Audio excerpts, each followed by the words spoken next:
we are back. Welcome back, and thanks for staying with us.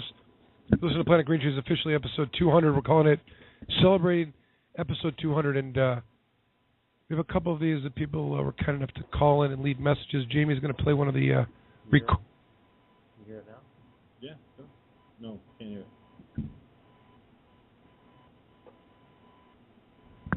Waiting for the technology. Airtime's expensive, somebody say something. Hey, Mike, what's happening, brother? Razor Ray calling you from Harm's Way, Hometown Rage, and the Razor Ray Danny Cake from RadioX.com. Wishing you a happy 200th episode, man. That is kick-ass. Way to keep up the medical marijuana. Been needing that kind of enlightenment. Hold on. Yeah. All right. It's a Razor Ray, and we're gonna restart it now that we've got the speakerphone thing mastered. We need a 12-year-old child in here. Jamie just got an iPhone. He's learning the technology. Hey, Mike, what's happening, brother? Razor Ray calling you from Harm's Way, Motown Rage, and the Razor Ray Danny Cakes on RawRadioX.com. Wishing you a happy 200th webisode, man. That is kick-ass. Way to keep up the good fight on the subject of medical marijuana. People have been needing that kind of enlightenment that your show has been producing, and it's people like you that keep the fight a good fight, man. And once again, thanks again for doing what you do. Much love, and be sure you tune in to RawRadioX.com 6 p.m. to 8 p.m. Friday nights to check out the Razor Ray and Danny Cakes show for some stupid, crazy shit. All right, brother. You take care. Peace. That, of course, is Razor Ray. I need some kind of rep. Like that was like was it Raw Radio X? Whatever. There's some good radio stuff. Yeah, that's in the old Russell Industrial Complex. Jamie and I have been on that program before. Razor Ray, of course, was playing live with us when we were doing a short stint at the another location, not at the Planet Green Trees. He was so fun. He's a great guy. High energy all the time and very talented. Well, we're waiting for our first guest to call in, Jeff Hank, who is actually running for the 8th District House of Representatives. Rick, I think we're going to try to... Going to news it up? I think we're going to news it up if we can. Wait, nope. I guess we're going to, according to the producer, we're going to go to Jeff Hank. We're going to hank it up. We're hanking it up. And we're hunking it up. He's a good-looking man. His time is limited. He's an important man. He's a lawyer. He's also running for District House of Representatives. He's got laws to pass in Lansing for ending prohibition of cannabis. Welcome to the show, Jeff Hank. Jeff, how you doing? Hey, thanks so much, guys. I'm doing great. It's great to be back with you all, especially on your historic 200th episode. Thank you very much for calling in. We know you've been busy doing a lot of very busy. We've been trying to get you on the show because you're involved with a couple of very, very important activities, and we want to talk about it for a minute or so. But before we do, I recall our first encounter was at that crazy rally back in 2011, I think September 2011. You remember, right? Absolutely. I think we had not met yet, and you came up, and we had a whole agenda, very, very tight agenda, and it was a big ticket to get onto the agenda to talk and get a chance. And I remember you coming out through like a young lawyer, excited. I saw the passion and love in your eyes. Like, Mike, can I get a couple minutes there? I was like, absolutely, come on. And you went on and you killed it. I think you were doing your like Free the Weed or Freedom. And I just wanted to recall that. You remember all that, right? I do, and I appreciate the opportunity, Mike. That was the best political rally I've ever been to, I think. I mean, people were so excited that day and were really serious about justice and freedom, and that was a historic day, and I really appreciate you giving me the opportunity to be a part of that. My pleasure. And I brought it up first because it was a fantastic day, and it was unique, and I don't know if we'll have something like that again. But also, in joking, I just want to make sure I can cash in on some favor sometime when you're in the House of Representatives. Yeah, sure. I won't be steering any contracts your way or anything, but you'll have an open ear and you'll have a pro-cannabis person hopefully in Congress, because Lord knows we don't have enough of them, and that's part of why I'm running. Really, I'm not a one-issue candidate, but probably one of the few people running for Congress that 100% supports the entire drug war reform, whether it's ending cannabis prohibition, whether it's industrial hemp, whether it's asset forfeiture reform, whether it's the prison system, whether it's giving felons the right to vote, whether it's allowing people, medical marijuana patients to possess firearms, on and on and on and on, whether it's dealing with international treaties, all this stuff needs reform, and we don't have enough voices willing to talk about it. Most politicians are afraid to even touch on any of these issues, and I've made that a core part of my platform to address all those issues, and I'm hoping that your readers and listeners will support me and help get a pro-cannabis candidate from Michigan in the U.S. Congress to make some change. Let me ask some. It's interesting to me that you're interested in politics or becoming a elected official. When you were in law school, or before you went to law school, did you envision yourself being or running for a legislative office? Well, I've always been interested in politics, and part of the reason I went to law school was that I was a political science student at MSU as an undergrad, and I got done studying political science. I said, what am I going to do? How am I going to get a job? Who am I going to work for?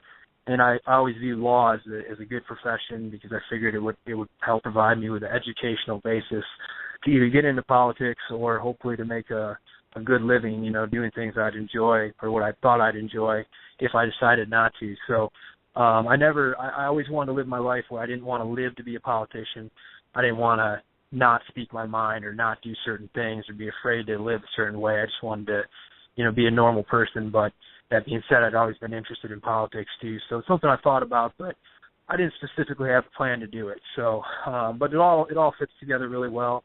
We can joke around that maybe part of the problem is there's too many lawyers in Congress already. The majority of Congress people are lawyers, but it is definitely an appropriate background to have that education to go into lawmaking. So that's it in a nutshell. Much more at the federal level. I found my interactions at the state level have been disappointing in that regard. I feel like there's not enough, lawyers that understand the law and its application, and they're more, disconnected, I think, from the legal system. But I would agree. But that's interesting. But you always saw the legislative branch as more inviting, let's say, the judicial branch as the judicial system. Absolutely. And here's why, Michael. I mean, you know this by dealing with judges all the time. If you're a judge, it's very rule oriented. It's very structured. But when you get into politics, you're running as a lawmaker, much more so than you being an attorney. It's a much more freewheeling, flexible kind of thing. There isn't necessarily one way to do something. We create the reality, we create our destiny as lawmakers, and we have so much more opportunity to do things. But when you're an attorney or you're a judge or you're a prosecutor, you're operating in a very strict, rule-oriented system. And by being in politics, I can go in and actually change those rules so that, the judicial system operates in a better way. I've had numerous judges tell me they want to legalize marijuana, but they won't take that kind of action on the bench. They'd never say that publicly. They certainly wouldn't strike down any laws as unconstitutional. They'll keep following the law as long as the way it is. And, I mean, traditionally that is what the judiciary is supposed to do. They're supposed to follow the laws that the lawmakers make. And if we have terrible laws, then terrible laws are going to be enforced. So that's where politics provides an opportunity. And, you've probably seen this too. As lawyers, we're advocates for our clients, and we're even activists ourselves, but we're limited in what we can do in that attorney fashion, whereas in politics, I feel in some way, a more full-throttled activist to try to get real justice and freedom back in this country. Very, very well said.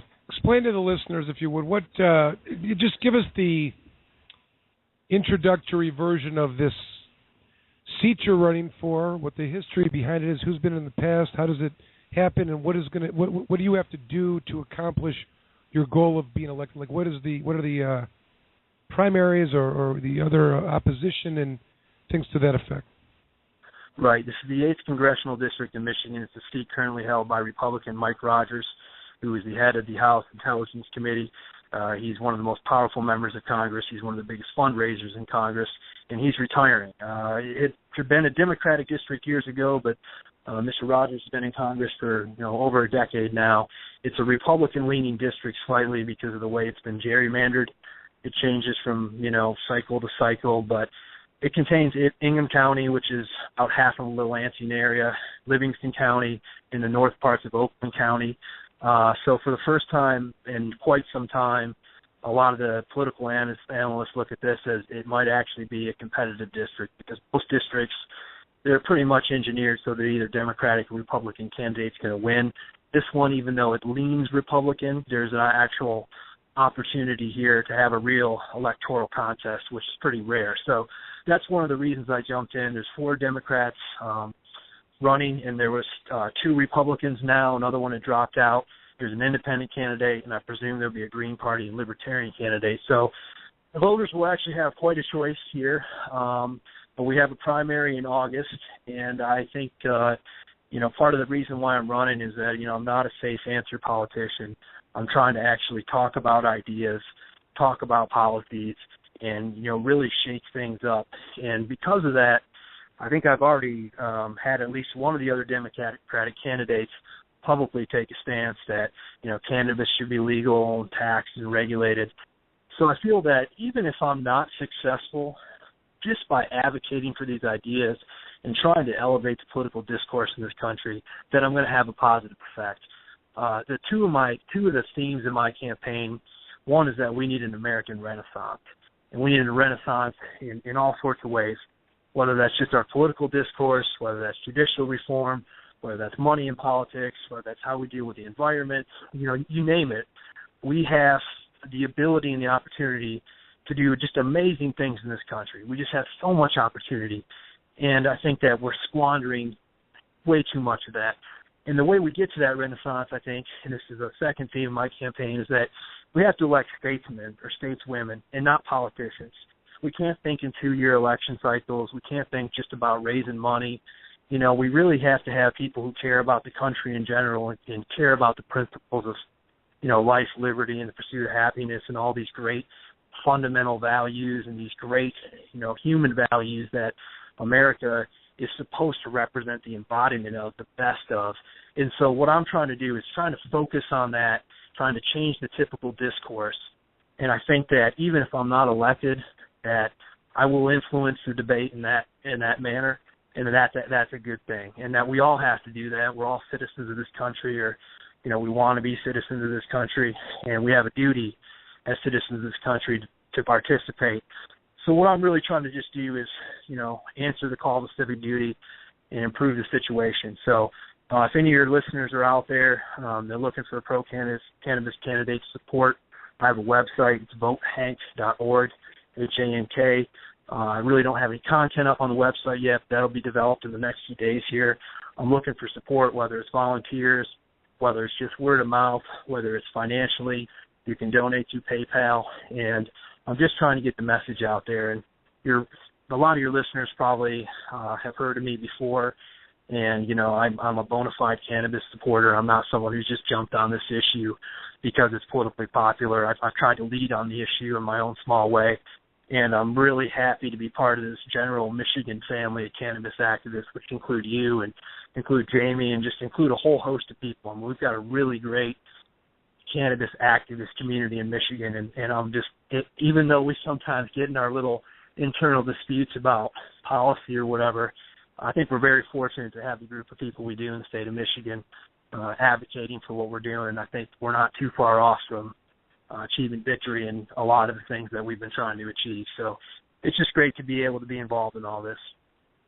It's really nice to hear your perspective, your overall perspective on this, because I think that it can't go understated that the participation in, creates the need for people to have these discussions, at a minimum.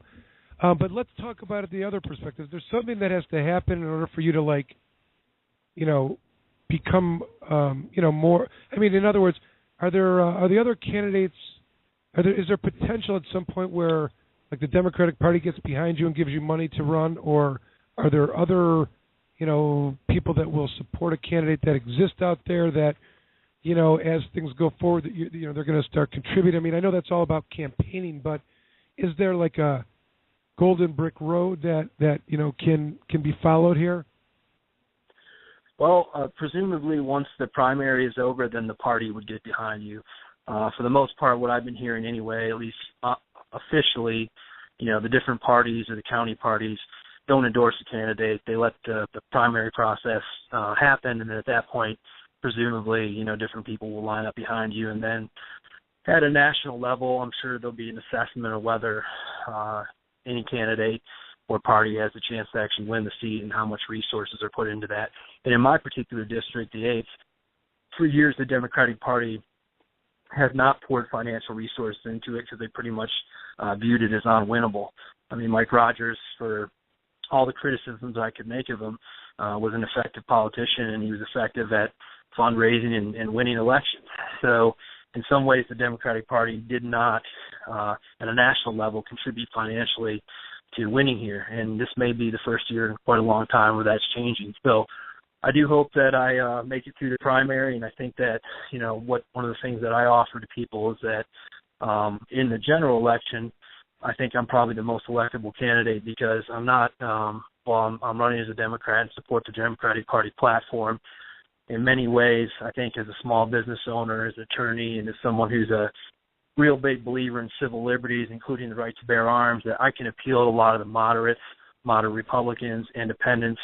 I'm an environmentalist, so the Libertarians and Green Party members ought to be considering looking at my candidacy too. So if I can get through the primary, I think I got a good chance of beating whoever wins the Republican primary and flipping this district for the first time in, over a decade. So that's my aim. I try to stress to people that, I'm a fair and open-minded candidate, and that I'm interested in treating everybody fairly, and I'm not out to get anybody, and that I represent everybody in the district, regardless of what party label you put on me.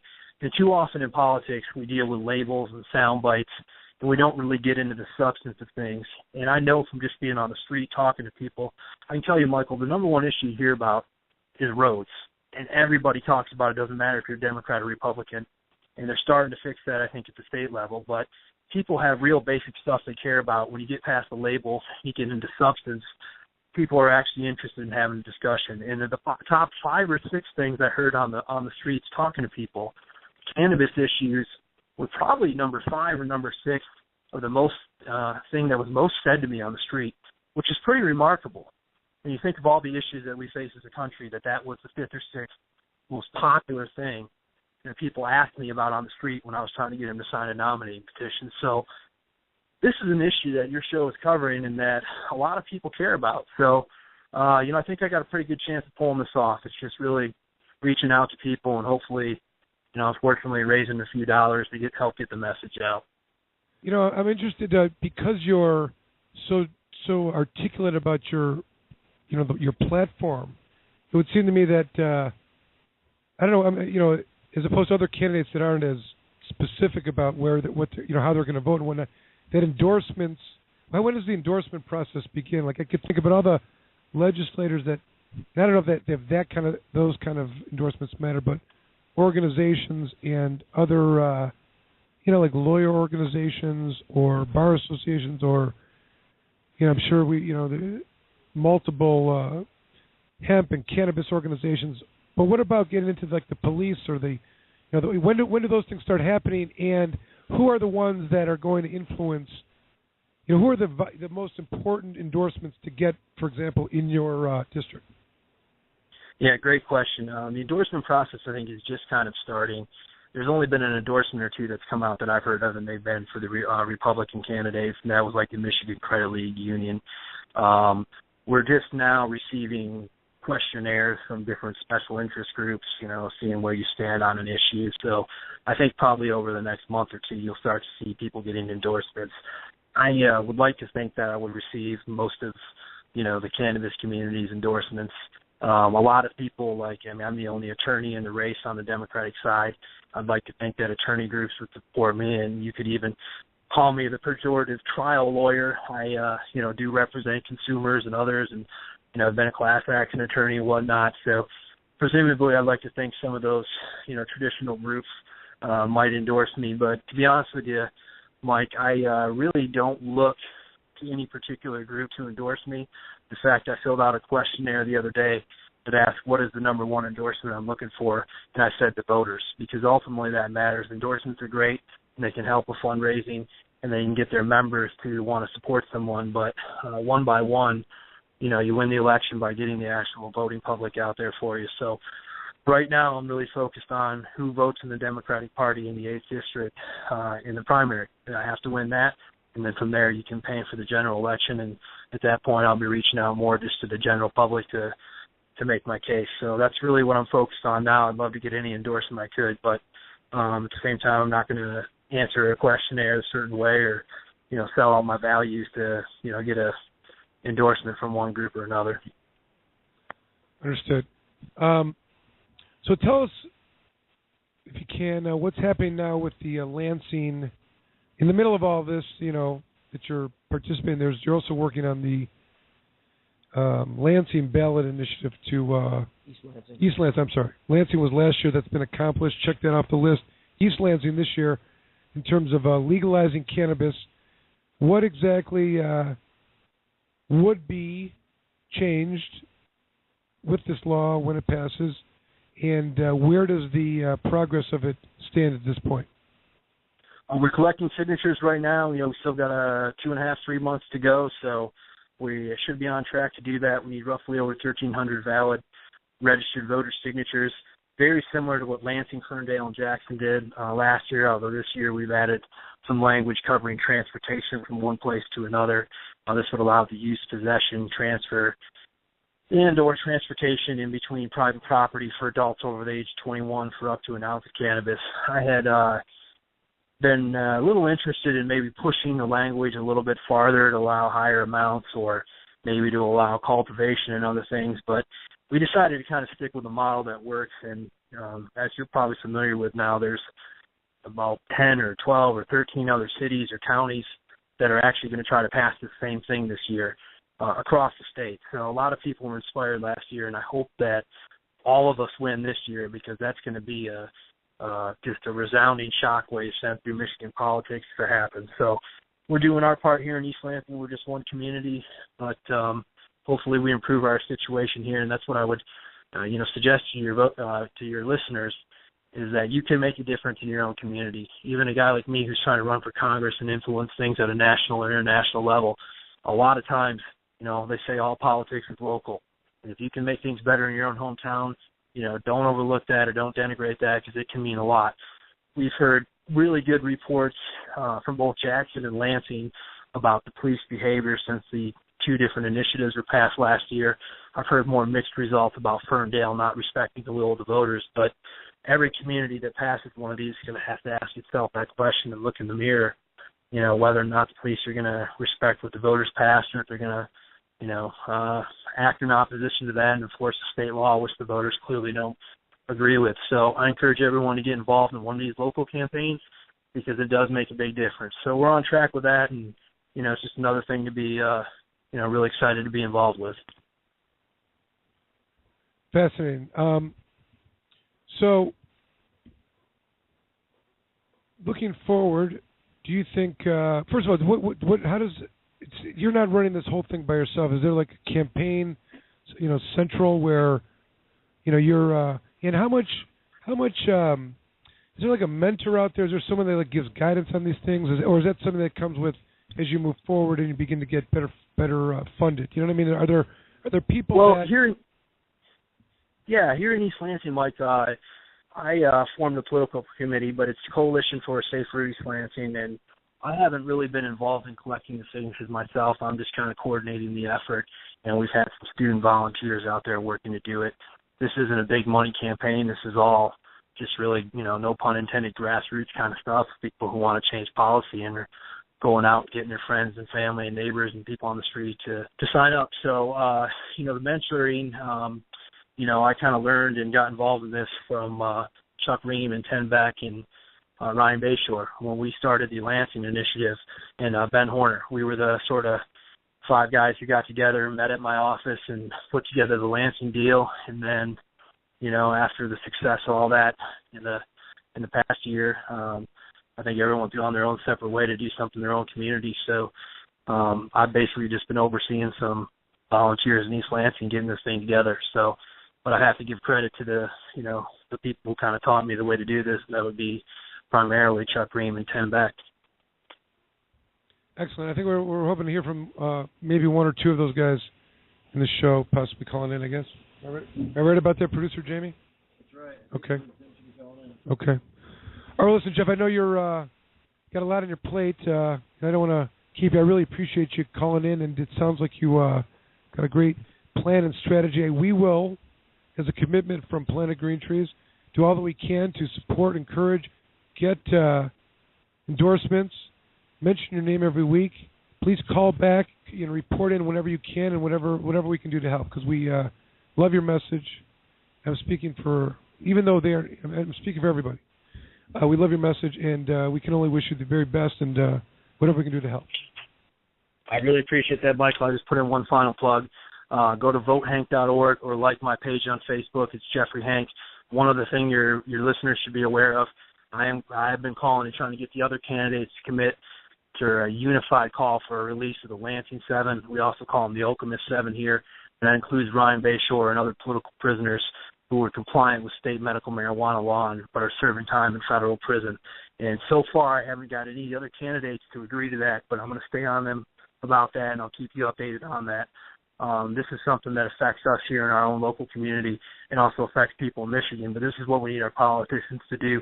Why should we have nonviolent, able-bodied, criminals, so to speak, or they've been deemed as criminals, in federal prisons and in taxpayer dollars when we took these people away from their families, when they can instead be out engaged in regulated business, generating tax revenue, raising their families and helping people out, growing a plant that makes people feel better.